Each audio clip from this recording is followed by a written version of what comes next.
দাও এই প্যাকেটটা। গানটা তো চালাতে পারে না? না, গানটা চালা, গানটা চালা, না চালা।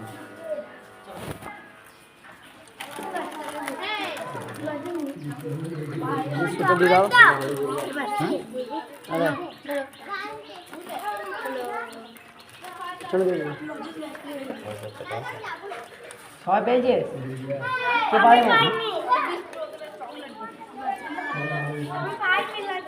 আর সব পাবে, সব পাবে, চাপ না। লাইন করে দেওয়া হবে, সবাই পাবে, চাপ চাপ নেই না।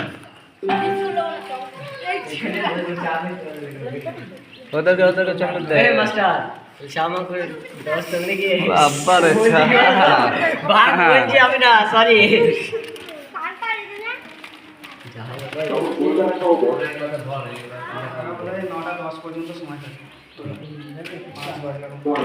नीचे से नीचे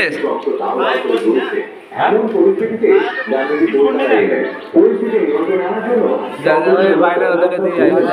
নেহরু পাশাপাশি আমন্ত্রণের চিঠিটা কলকাতাতে বসে বললেন গান্ধীজি, আর জবাবে লিখলেন দেশের বিভিন্ন জায়গায় হিন্দু এবং মুসলিম সম্প্রদায়ের মানুষেরা একে অপরের প্রাণ কেড়ে নেওয়ার জন্য ঝাঁপিয়ে পড়ছে। তখন এই পরিস্থিতিতে আমি কি করে উৎসব পালন করবো?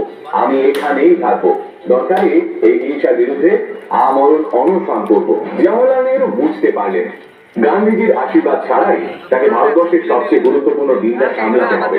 কিন্তু জওহরলাল নেহরুর বুকও পেতে উঠল 14 অগস্টের বিকেলে। সেদিন নিজের বাড়িতে মেয়ে ইন্দিরা গান্ধী এবং দলনেত্রী পদ্মাজা নাইডুর সঙ্গে জরুরি আলোচনা করছিলেন নেহরু। আচমকা ফোন বেজে উঠল নেহরুর বাড়িতে। শুধু লাহোর থেকে আসা ওই ট্রাঙ্কল মারফত নেহরু জানতে পারলেন লাহোরে থাকা হিন্দু এবং শিখ সম্প্রদায়ের প্রত্যেকটা মানুষের বাড়িতে জলের লাইন কেটে দেওয়া হয়েছে। ওখানকার লোকজন